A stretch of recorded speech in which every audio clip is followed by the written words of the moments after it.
వైవిధ్యానికి care of caves, variety ఈవెంట్లు, వినూత్నమైన థీమ్స్. పూర్తి వివరాలకు చదవండి రేపటి సాక్షి దినపత్రిక. ఢిల్లీ కొత్త సీఎంగా అతిషి ప్రమాణ స్వీకారం, మరో 5 మంత్రులకు అవకాశం. హిమాచల్ ప్రదేశ్ సీఎం సుఖ్వీందర్ సింగ్ సుఖుకు అస్వస్థత, సిమ్లాలోని ఇందిరాగాంధీ హాస్పిటల్లో పరీక్షలు, విశ్రాంతి తీసుకోవాలని వైద్యుల సూచన.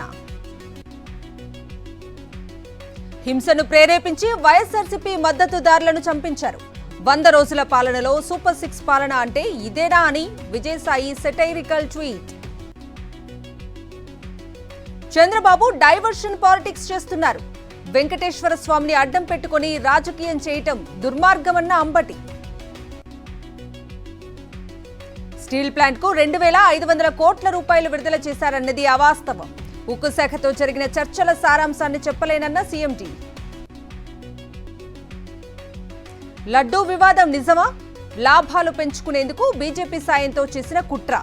తృణమూల్ ఎంపీ సాకేత్ గోఖలే ఆసక్తికర ట్వీట్. అమృత్ టెండర్లలో సీఎం కుటుంబీకుల భారీ అవినీతి, అక్రమాలపై నిగ్గు తేల్చాలని కేటీఆర్ డిమాండ్. తిరుమల లడ్డూపై టీడీపీ అసత్య ప్రచారం చేస్తోంది. దేవుడిపై రాజకీయాలు చేయటం బాబుకే చెల్లిందన్న బొత్స. శ్రీవారిని అడ్డం పెట్టుకుని చంద్రబాబు చెత్త రాజకీయం, దేవుడితో ఆటలు మంచి పద్ధతి కాదని కొట్టు సత్యనారాయణ హెచ్చరిక. చంద్రబాబు దేవుణ్ణి అడ్డు పెట్టుకుని రాజకీయాలు చేస్తున్నాడు. తిరుమల ప్రసాదాన్ని అపవిత్రం చేసేలా మాట్లాడారన్న మాజీ మంత్రి అప్పలరాజు. తిరుపతి లడ్డూపై చంద్రబాబు వ్యాఖ్యలు కలిచివేశాయి. టీటీడీ ప్రతిష్టను పాడు చేయటం అన్యాయమన్న వంక గీత. తిరుమల లడ్డూపై టీడీపీది దిగజారుడు రాజకీయం, దేవుడిపై కూడా పాలిటిక్స్ చేయటం చంద్రబాబుకే చెల్లిందన్న టీజేఆర్ సుధాకర్ బాబు. తిరుమల ప్రసాదంపై ఆరోపణలు రావటం దారుణం.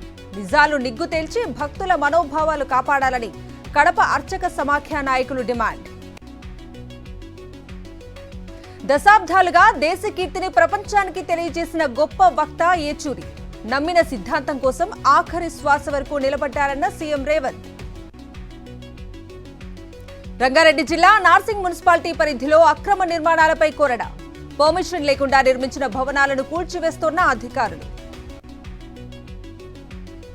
రుణమాఫీ ఒక మాయ, రైతు భరోసా ఒక భ్రమ. తెలంగాణలో పాలన పడకేసిందన్న మాజీ మంత్రి నిరంజన్ రెడ్డి. ఈ నెల 28న తెలంగాణకు రానున్న రాష్ట్రపతి ద్రౌపది ముర్ము. రాష్ట్రపతి పర్యటనకు సంబంధించిన ఏర్పాట్లపై అధికారులతో సీఎస్ సమీక్ష. పీఏసీ సమావేశంలో బీఆర్ఎస్ ఎమ్మెల్యేల నిరసన. అరికపూడి గాంధీని పీఏసీ చైర్మన్ గా ఎలా నియమిస్తారని ప్రశ్నించిన బీఆర్ఎస్. రాష్ట్ర వ్యాప్త బంద్ కు పిలుపునిచ్చిన తుడుందెబ్బ నేతలు. ఆదిలాబాద్ లో ఆదివాసీ మహిళపై అత్యాచార ఘటనకు నిరసన. మహబూబాబాద్ లో ప్రశాంతంగా కొనసాగుతోన్న బంద్. మంచిర్యాల జిల్లా చెన్నూరులో కల్లుగీత కార్మికులకు శిక్షణ కార్యక్రమం. తాటి చెట్లు ఎక్కేటప్పుడు గాయాలు, మరణాలు సంభవించకుండా తీసుకోవాల్సిన జాగ్రత్తలపై శిక్షణ. ఈ నెల 28న హన్మకొండ జిల్లా కోర్టులో జాతీయ లోక్ అదాలత్ సద్వినియోగం చేసుకోవాలని జిల్లా ప్రధాన న్యాయమూర్తి పిలుపు.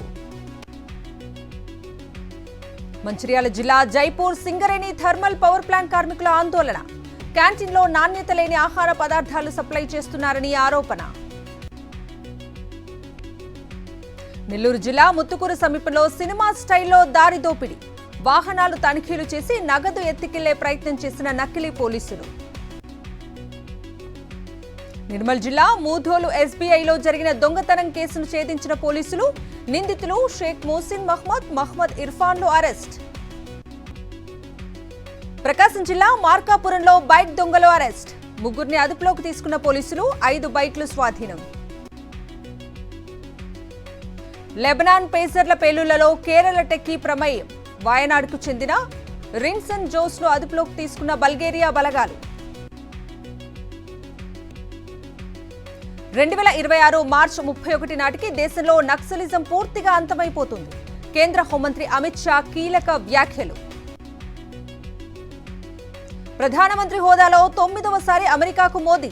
3 రోజుల పర్యటనలో పలు కీలక సమావేశాలకు మోదీ హాజరు. దేశవ్యాప్తంగా మళ్లీ పెరిగిన పసిడి ధరలు. హైదరాబాద్లో 75,930కి చేరిన 24 క్యారెట్ల గోల్డ్ రేట్. తొలి టెస్టులో భారత్ విజయానికి మరో 6 వికెట్లు. 3వ రోజు ఆట ముగిసేసరికి 4 వికెట్లు కోల్పోయి 158 పరుగులు చేసిన బంగ్లా.